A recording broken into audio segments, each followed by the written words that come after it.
Hello மக்களே, கருணாநிதியின் இறை தூதரா? அவரை பற்றி வாய் திறந்தாலே கைதா? ஸ்டாலினை விளாசிய சீமான்.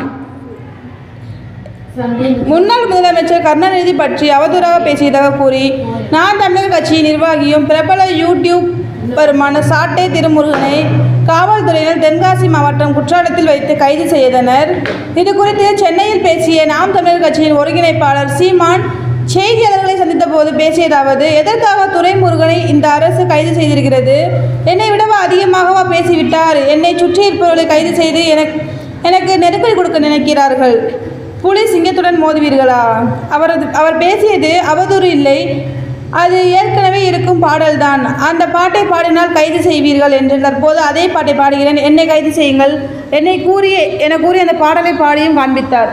மேலும் புள்ளப்பூச்சியில்தான் நீங்கள் கைது செய்வீர்கள் என்றும், பாம்பு தேல் நட்டுவாக்காளிகளை கைது செய்ய தைரியம் இருக்கிறதா? புலி சிங்கத்துடன் மோதுவீர்களா? முடிந்தால் என்னை கைது செய்து பாருங்கள் என்றார். தேங்க்யூ.